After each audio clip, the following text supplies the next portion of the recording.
Alright, CNT120, Chapter 6. Let's talk signal propagation. Propagation is a term used to refer how a signal moves from one point to another one.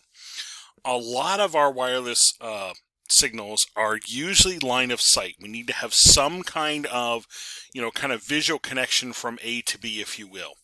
Not all, but especially your directional. Your directional antennas, directional connections usually need some kind of line of sight. Obstacles can affect this. Things like trees, buildings, etc. can affect this and affect whether you might have a connection or not.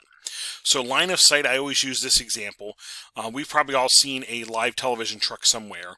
That live television truck usually has a large boom that goes up in the air with a dish on. That goes up in the air pretty high to try to get above and around trees and buildings. And that'll typically aim to a tower maybe up on a mountain nearby that's going to relay that signal back to a television station, that sort of thing. And I picked the WITF one here because that's our public television in the Harrisburg area. So a lot of us can recognize that or have seen that, and you might put some pieces together now of like, oh yeah, that boom needs to go up far enough for that dish to aim to a repeater tower or hit the tower in the that you're trying to get the signal back at the television station. That's how a lot of your wireless connections are made, especially the directionals. So when I start sending a signal through the air, when it propagates through the air, things can affect that signal. The signal might actually be able to pass through them. Might actually be able to get through like tree limbs and so forth, or kind of around them, but could be absorbed by them. Well, if the tree has a lot of leaves on in the summer, the signal might get absorbed by that a little bit, maybe not a lot, but a little bit. That might affect the signal distance, but could be subject to a bunch of phenomenon as it goes. Things like attenuation, fading, interference, etc. So let's take a look at those. Attenuation is the signal is just going to naturally weaken over a distance. I always use the example of like yelling across a football field. If I go to yell a message across to you on a football field, and there's nobody around, you might hear me. It's going to get weak, but you're going to hear me. Well, when I start, when the wind picks up, you might not hear me. If there's a lot of people around, that's noise that's going to drown out my signal. You may not hear me. So as the signal propagates, it's going to weaken. And as long as there isn't too many other factors, it still might be okay. But once I start adding too many other factors in, like the signal's getting absorbed or the signal's getting drowned out by noise, you might no longer have a usable or a viable connection or signal. The next phenomenon is fading. As an object goes through something, it's going to fade. It's going to weaken. So I have an example here. This says attenuation, but it's the same idea. As the signal goes through like a brick wall, it's going to weaken a little bit. If it goes through a concrete wall that's reinforced with like rebar or metal mesh and everything, it's going to get absorbed even more. So the signal might fade even more as it's passing through objects. Interference. We can always have interference from other signals in the air. There's a lot of things being propagated through the air. Television, radio, Wi-Fi, baby monitors, Bluetooth speakers, all that is going on maybe just in your house alone. If I start adding some wireless networks from my neighbors, now I have a lot more things out here that could cause noise and interference to my signal. So any other wireless communications going out there might be enough to drown out my communication. So that can play a factor on my signal getting from A to B, propagating from A to B. Once upon a time, we did actually have our access point was on, I think it was like channel 6, and like all the neighbors around us were on channel 6. So we would have times where our signal would drop. We would lose connection and would come back. We'd lose connection, come back. I did one of these little surveys, wireless analyzer survey on, I think it was just on my laptop, and found out what all the neighbors were using. I was not cracking in. I was just finding out what channels they were using. I moved our access point up to like channel 1 or 2, avoided most of that interference, and our connection was fine. So interference in an area can affect your wireless signal. Refraction. Your signal can actually bend as it's moving through the air, especially as it hits obstacles or even hits atmosphere.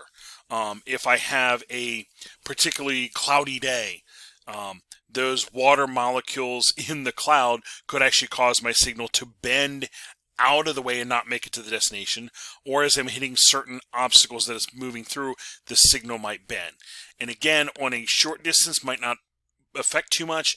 On a longer distance, it might bend out of the way and not actually make it to the intended recipient. Reflection, it can actually bounce off of things, parking lots, walls, ceilings, floors, maybe even buildings itself.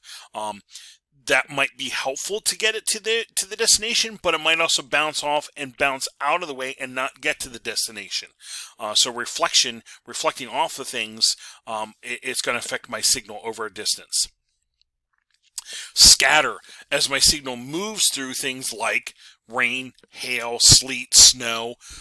This might actually cause my signal, as they're showing here, to scatter, to go in multiple directions and not make it to the destination. Some people that have satellite TV might have encountered when you have a very foggy, misty air day, that might actually affect your satellite TV connection or signal, if you will. That could affect what you get for a signal, and that would affect, as I'm trying to transmit a signal through an area with dense fog, my signal may not get there. Scattering can also occur with things in a building. They use the example of like a plant here, but as the signal hits it, it might start, instead of like passing through, it might start getting scattered in multiple directions, and it would end up, I'm using air quotes here, weaken the signal to the destination. Diffraction might actually diffract off of something. It actually might go, hit sharp object, corner of a wall, desk, etc. It might actually diffract and kind of bend, if you will, over. In this case, we have diffracting over a hill here. Sometimes that's actually helpful, but sometimes, again, that is bending my signal out of the way. Here it's showing off the edge of a table, break into pieces when it hits an edge of a table. Again, that might be helpful to get a signal from A to B, but sometimes it's breaking it apart into pieces and it's weakening it and not getting to the destination. And that brings us to the multipath signal. Multipath can actually help when these sorts of things happen. It might actually help get the signal from the access point to a device that's down the hallway. However, it could also amount in signal delay, meaning some of the signal gets there now and some of the signal gets there, a fraction of a second later. That might actually cause data errors on the receiving end. So a little bit of multipath can be helpful, but can also cause data errors in data arriving out of time. All those are phenomena that can happen when you're sending a signal propagation. All right, let's take a look at our standards now. Wireless LANs operate at layer 1 and 2. And when we talk wired networks and wireless networks, the difference really is the layer 1 and 2 is going to be different between the wired and wireless. Everything layer 3 and above, IP, TCP, UDP, all that, will be similar. Wireless standards will support pretty much all of our operating systems. Pretty much compatible with wired and wireless connections. I can get a wired Ethernet connection to move across a wireless network and vice versa. As it comes in wirelessly into my device, I can move it across the wired network as well. They will work together because everything above layer 2 is the same. So our standards, here's the most popular standards that we run across. 802.11b, A, G, N, AC, A, hex, etc. These were all developed Wi-Fi standards developed by 802.11 working group, IEEE 802.11 working group. So let's take a look at these. We do need to remember at the bottom layers down here, physical layer, this, wired. There's going to be cabling and so forth. With wireless, we're dealing with RF. At the data link layer, we hopefully remember that the data link layer is broken into two pieces, the logical link control and the MAC sublayer. The logical link control is taking care of the flow, error control, reliability, that sort of thing up here. And the lower part, the media access control, this is the part managing MAC addresses, access to media, etc. That is where we have our wireless NICs versus wired NICs, that sort of thing. Okay. 802.11 standards vary at the physical layer. 802.11n and later modify the way frames are used at the MAC sub layer. So just so you know, when we start talking some of the differences in our standards, that's where those differences might be. I tried to put all the standards here in a chart for you. I added a little bit of information from what the book had, giving you the Wi-Fi 1 to Wi-Fi 6 from B, A, G, N, A, C, and A, X, and roughly a timeline of years of when these have come along. Frequency band they're using, theoretical throughput, and approximate range for all these. So I tried to put them in here in one spot so you can maybe use this as a notes page. So for these, I'm sorry, I'm jumping by there. For these, familiarity is the key on the standard. You don't really need to focus too much in here. I put that for a reference for you. But with your standard, try to get a feel for frequency band and approximate throughput for these. And as you see, the frequency 2.4, 5 gig, 2.4 using both, 5 gig using both. Variations have come along the way, and as you see, the throughputs are increasing as we go because of some wireless advances that have been used. 802.11 standards use half duplex signaling. That is something hopefully you remember from Chapter 5, half duplex, full duplex, simplex kind of thing. Our wireless standards use half duplex. Your node can either send or receive.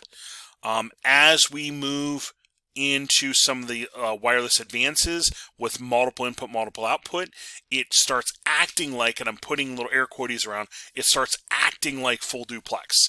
It starts acting like full duplex because we have multiple channels. One could be sending while the other one is receiving. Some innovations that have allowed throughput increases for wireless are things like channel bonding, taking two adjacent channels and bonding them together to increase your overall bandwidth on that link. MIMO, multiple input, multiple output. Actually having multiple antennas where I can process an ingoing signal and an outgoing signal simultaneous. Trying to do that full duplex, and I'm putting little air quotes around, full duplex to increase your overall throughput. The multi-user MIMO, this one, a kind of like a newer version of MIMO, trying to reduce congestion and contribute to faster data. This is currently for kind of like outdoor applications, not usually indoor because of congested environments indoor.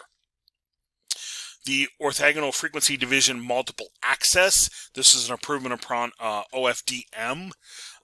This we have multi-user functionality, taking your channel, dividing into smaller frequencies and allocating for each of the clients. So allowing multiple clients to be simultaneously connected and communicating. And here it gives you the idea here with the orthogonal frequency division multiplexing. It was kind of like allocating user 1 and then user 2 and user. Here it's like, okay, user 1 2 3 1 1 2 3 4 1 2 3 4 1 2 3 4, and trying to make better use of the time, if you will. Almost kind of like your statistical division multiplexing if you think back to Chapter 5. Frame aggregation, joining together multiple frames into one larger one. So getting rid of some of the overhead of each frame, but kind of gluing a couple of them together, getting more data through per time. This shows you what they're able to accomplish with the frame aggregation. So with that, with all those advances, they've been able to increase throughput into the hundreds of megs for a wireless connection by using these advances. Okay, we'll come back in the next one and talk access methods.